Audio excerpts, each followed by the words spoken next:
Okay, guys. Pete, what as a coach in the league, what goes to your mind when this is with this event? Well, when you coach youth sports, the number one priority has to be the kids. Chris Walsh's job was to pay the bills for this organization. Instead, he decided to pay himself.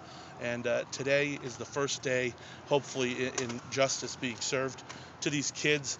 And I also say to their parents who work real hard to pay for their kids to play in AAU so that their kids can improve their skills, so that their kids can get exposure to go to college. Some of these parents, they work 2 jobs to pay for their kids to have this experience.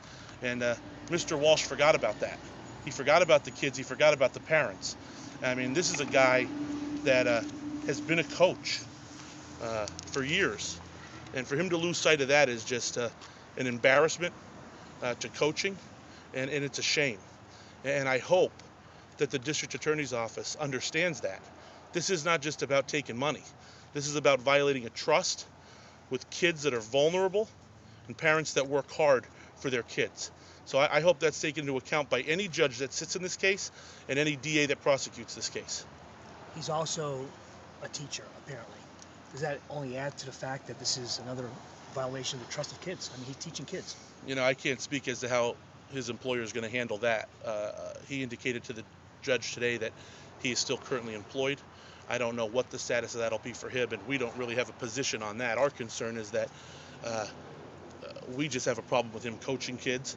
We have a problem with him handling money for any organization, whether it be a school district team, whether it be an AAU team.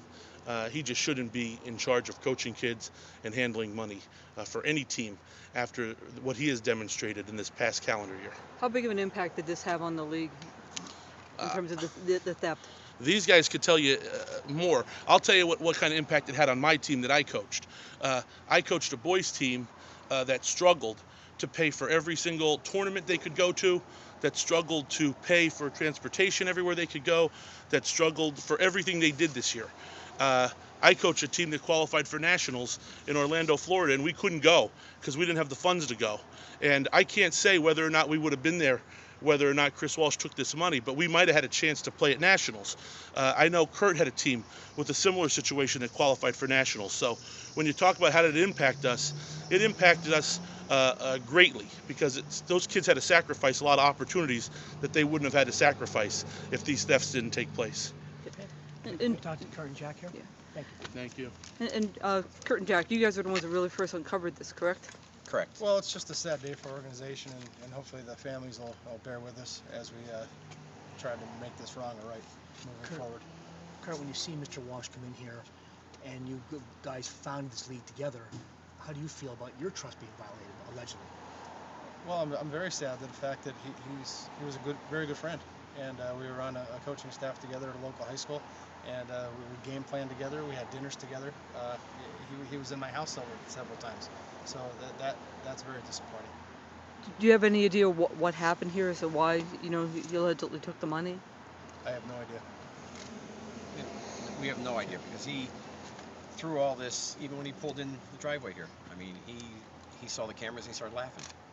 I mean, his arrogance through all this is unbelievable because we may be representing the organization, but the real victims are the kids. I mean, we're going to say that he took money from the organization, but my daughter was on Curt's team that qualified for nationals. When do you get an opportunity to go to nationals? That comes around once in a lifetime. She'll never see that again.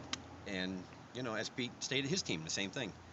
So the kids are the ones that hurt here, not us. I mean, when we go forward, we're going to go forward. Whether we have one team, like Curt said previously, or whether we have 16 teams like we did last year.